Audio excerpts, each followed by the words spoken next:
दोस्तों नमस्कार, आप सभी का स्वागत है। जैसा कि आप सभी को पता है यूपीएससी का इंटरव्यू चल रहा है। लगातार हम कैंडिडेट से बात कर रहे हैं। यूपीएससी की जर्नी में किन-किन बातों का विशेष ध्यान देना होता है, सारी की सारी जानकारी इस वीडियो के माध्यम से होने वाली है। सर बहुत-बहुत स्वागत है आपका और बधाई आप। अपने बारे में बताएँगे सर? कौन सा? मेरा नाम प्रिंस है और मैं उत्तर प्रदेश के मेरठ जिले का निवासी हूँ और यूपीएससी में मेरा तीसरा प्रयास है और तीसरा ही इंटरव्यू है। अच्छा। और मेरा ऑप्शनल यहाँ पर पीएसआईआर है और माध्यम मेरा हिंदी। हिंदी मीडियम से हैं। बहुत-बहुत बधाई है आपको, क्योंकि जो हिंदी मीडियम का जो रिजल्ट रेशियो देखने को मिलता है, छात्रों के बीच में डिमोटिवेशन रहता है। आपका ये कैसा आज का इंटरव्यू रहा और छात्रों के लिए क्या कहना चाहेंगे आप? जी इंटरव्यू कुछ हद तक ठीक रहा है मेरा। कुछ एक क्वेश्चन थे जो मेरे से नहीं बने, उनके लिए मुझे सॉरी भी बोलना पड़ा है। जी।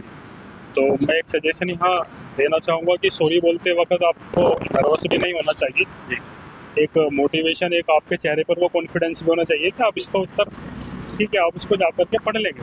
देखिए आपके अंदर होना चाहिए। अच्छा, कहाँ से ज़्यादातर सवाल आते हैं आपके लिए? मोस्टली सवाल मेरे डेफ से रहे हैं और दूसरा जो मेरा ऑप्शनल पीएसआईआर था तो उससे रहे हैं कुछ सवाल और एथिक्स से एक सवाल रहा है। अच्छा, करंट से भी रहे?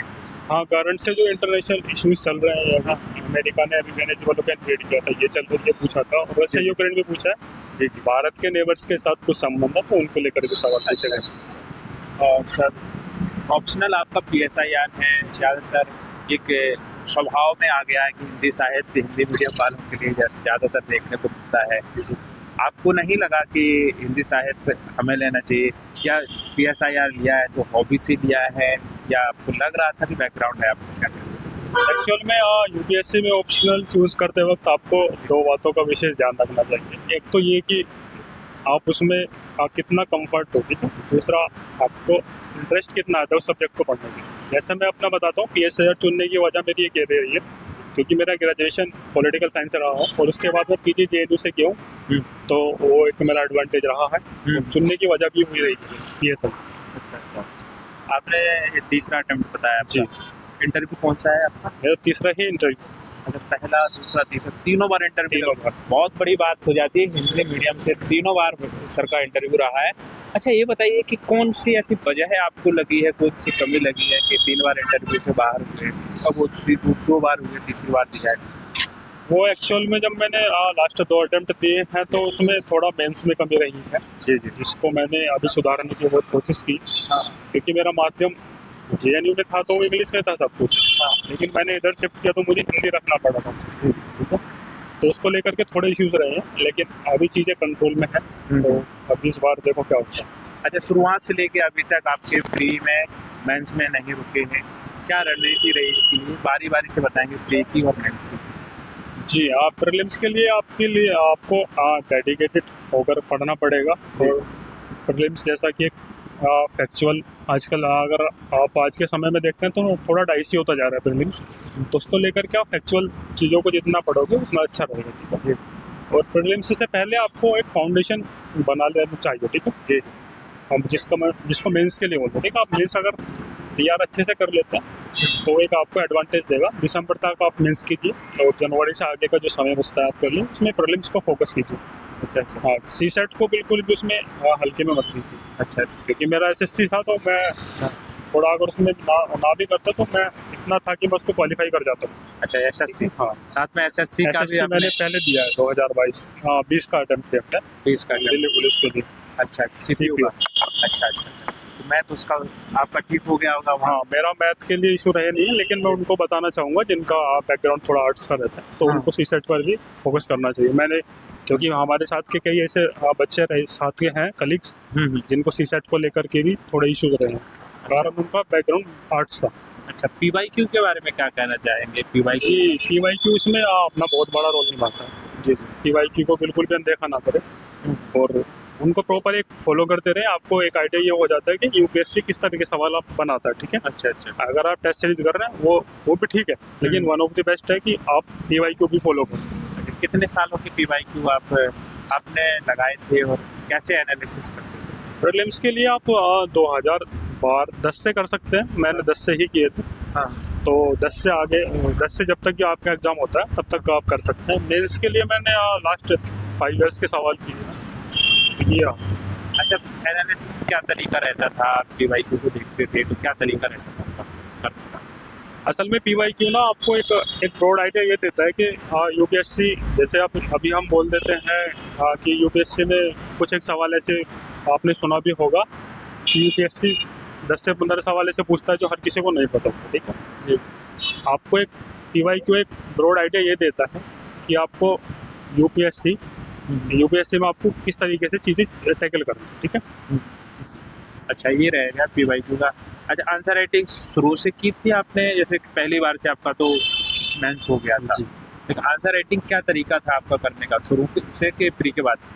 आंसर राइटिंग के लिए आपको पहले सिलेबस आपको तैयार करना चाहिए, ठीक है। जी। उससे पहले अगर आंसर राइटिंग आप करने बैठेंगे तो शायद डिमोटिवेट भी हो सकते हैं। पहले अपने सिलेबस को अच्छे से कीजिए तैयार, उसके बाद आप आंसर राइटिंग को कर सकते हैं। अच्छा अच्छा, क्या टिप्स देना चाहेंगे जो आंसर राइटिंग करते थे आप, तो क्या क्या कौन कौन सी बातें ध्यान देते थे? आंसर राइटिंग में एक तो राइटिंग का विशेष ध्यान रखा जाए, दूसरा कंटेंट भी क्वेश्चन के अकॉर्डिंग, हाँ ऐसे कुछ भी ना डालते आंसर के अंदर, हाँ। ताकि एग्जामिनर को थोड़ा खराब लगे, ठीक। और तीसरा, अगर कोई डाटा को लेकर के सवाल पूछा गया है तो वो डाटा जितना रिसेंट का डालेंगे उतना बेटर रहेगा और आपका आंसर उससे जचता भी। हाँ।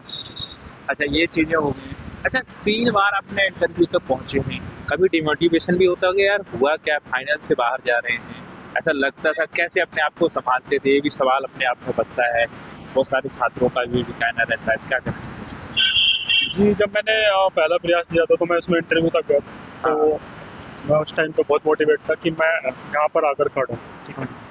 दूसरे में भी यहाँ आकर के खड़ा हो गया, हाँ। लेकिन मेरे लिए सबसे बड़ा मोटिवेशन का काम ही ये रहा है कि तुम उस लाखों के भीड़ से निकल के आकर के आप यहाँ पर खड़े होते हो इतने लोगों, ठीक है। अगर आप यहाँ तक आ रहे हो तो शायद मेरा एक मोटिवेशन का कारण वो रहा है कि जिसको लेकर के मैं आगे।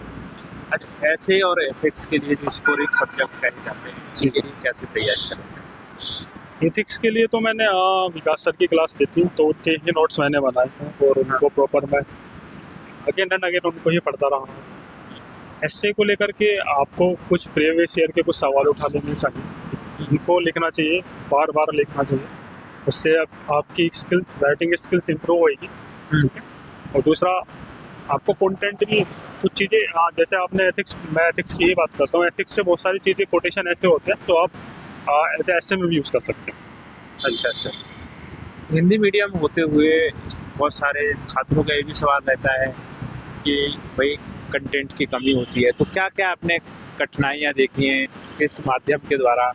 क्या ऐसा लगा है कि कभी ना कभी इंग्लिश मीडियम से और हिंदी मीडियम में इतना अंतर देखने को मिला है, कंटेंट को लेकर है कि कुछ और भी बड़ी समस्याएं? हाँ जी, मैंने इसके बारे में सुना है कि पहले कंटेंट को लेकर के इश्यूज रहे हैं। हाँ। तो अभी आपको हिंदी मीडियम वालों को विशेषकर 2-4 बातों का ध्यान देना चाहिए। जैसे आजकल दुनिया एआई की तरफ बहुत अग्रसर है, ठीक है। चैट जीपीटी जैसा एक है चीज़, है ना।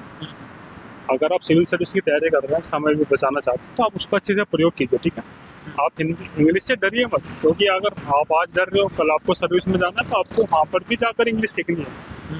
तो इसलिए धीरे धीरे आप उस तैयारी में रहकर ही आपको न्यूज़पेपर पढ़ने की हैबिट थोड़ी डालनी चाहिए इंग्लिश के लिए, ठीक है। आप इंग्लिश के कंटेंट को भी फॉलो कर सकते हैं तो उसको भी कीजिए, कोई इशू नहीं। अच्छा अच्छा, आपने करंट अफेयर्स की बात की, तो करंट अफेयर्स को कैसे कर रहे थे आप? करंट अफेयर के लिए मैं न्यूज़पेपर फॉलो करता था, इंडियन एक्सप्रेस, और एक इंस्टीट्यूट की मैगजीन फॉलो करता था। तो मैंने 2 चीज़ ही की। न्यूज़पेपर इंडियन एक्सप्रेस करते थे, आपको प्रॉब्लम नहीं हुई होगी या हुई होगी? इंग्लिश में जब हम पढ़ते हैं तो बहुत सारी चीज़ें समझने में प्रॉब्लम होती है हिंदी मीडियम के छात्रों को, तो उनके सवाल थे कि कैसे उसको न्यूज़पेपर को हम पढ़ें, कैसे उसको समझें, क्योंकि शुरुआत में ये प्रॉब्लम्स क्रिएट होती हैं। हिंदी मीडियम वालों के लिए न्यूज़पेपर पढ़ने का तरीका ये हो सकता है कि यूट्यूब पे बहुत से लोग मैं देखता हूँ कि वहाँ पे एनालिसिस कराते हैं डेली न्यूज़पेपर का, आप उनको फॉलो कर सकते हैं प्रॉपर। हाँ, ठीक है। वो एक आपको आइडिया दे देंगे कि एक न्यूज़पेपर को कैसे कवर करना चाहिए, ठीक है। वहाँ से आपको एक रीडिंग स्किल्स आपकी अच्छी हो जाती है, क्योंकि एक आर्टिकल को आप, अगर मैं आपको बोलूँ कि कल से आपको इंडियन एक्सप्रेस पढ़ना है तो शायद आपको नहीं आएगा समझ, ठीक है। एक आप पर्टिकुलर कोई भी एक अच्छा सा यूट्यूब चैनल जो आपको अच्छे से एनालिसिस देता हो न्यूज़पेपर को, वो आप फॉलो करिए, तो वहाँ से आपको आइडिया मिल जाता है। अच्छा अच्छा, जैसे आपने बोला था अभी दिसंबर के बाद प्री के लिए पूरी डेडिकेटेड हो जाती है, तो अब 2026 का जो पेपर आ गया है प्री का, उसके लिए क्या कहना चाहेंगे, कुछ बातें जो बताना चाहेंगे? अभी आप प्रीलिम्स को लेकर के पूरा अच्छे से फोकस कीजिए, क्योंकि जनवरी भी आधा निकल चुका और सीसेट को बिल्कुल भी मत छोड़िए। और आपने प्रीलिम्स को लेकर के जो भी आपने अपने शॉर्ट नोट्स तैयार किए हैं उनको पढ़ते रहिए। दूसरा करंट अफेयर को प्रॉपर वे में पढ़ते रहिए। एक्चुअल डाटा है वो भी पढ़िए, तो आपका हो जाएगा। एक मैसेज देना चाहें, मैसेज बच्चों को भी जी, यूपीएससी एक मैराथन है, ठीक है। आप उसको खरगोश की चाल से नहीं जीत सकते, आपको एक कछुए की तरह ही चलना पड़ेगा, ठीक है। छोटे छोटे टारगेट्स आप बनाइए और उनको पूरा करिए धीरे धीरे। शायद आपको चीज़ें आसान लगने लगेंगी और आप एक दिन उसको अचीव भी कर सकते हैं। ठीक है सर, ऑल द बेस्ट। तो दोस्तों ये थी वो जानकारी जो आप लोगों के डाउट रहते हैं, सारे के सारे डाउट इस वीडियो के माध्यम से हमने पूरे किए। अगले वीडियो में जो भी आपके डाउट होंगे पूरे क्लियर करेंगे, कमेंट करके जरूर बताइएगा। धन्यवाद।